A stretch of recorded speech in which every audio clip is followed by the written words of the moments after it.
Scene 19, Epilogue. Rahel comes out onto the apron, downstage right corner as in Scene 1. Once again in her boudoir, she sits and contemplates how the events of her life have unfolded. She speaks directly to the audience. What a history! A fugitive from Egypt and Palestine, and here I find your help, love, and care. With sublime rapture I think back to these, my origins, and this whole web of destiny, in which the oldest memories of the human race are connected with the latest circumstances, and the greatest distances of time and space are bridged. What for such a long period of my life was my greatest shame, my bitterest suffering and misfortune, to have been born a Jewess, I would not now have missed at any price.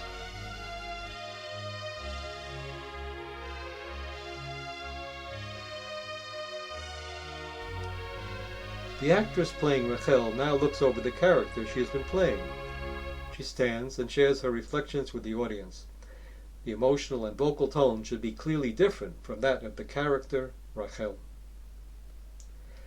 Rahel was glad she had been born a Jew, but what those writers who have tried to make her finally Jewish have usually neglected is the end of the same passage in her writings. In 1814, when she was 43 years of age, Rahel Levine was baptized, changed her name, and married not the rich German Protestant Count Carl Gustav von Finkenstein, who had broken off the engagement upon the objections of his family, but the poor German Protestant Count August von Varnhagen, who with no small amount of difficulty managed to make a living as a minor official of the Prussian bureaucracy. At age 63, tearful and near death, Rahel, or rather the Countess Antonie Friederike von Varnhagen, wrote to her husband. The following letter is spoken as the character Rahel to an image of her husband, August, projected in space not far from her eyes.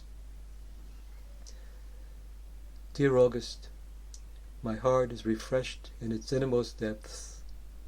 I have thought of Jesus and cried over his passion. I have felt for the first time that he is my brother. And Mary, how she suffered. She saw her beloved son suffer, but did not succumb. She stood at the cross. That I could not have done. I would not have been that strong. Forgive me, God. I confess how weak I am. Again, the actress looks over the character she has been playing.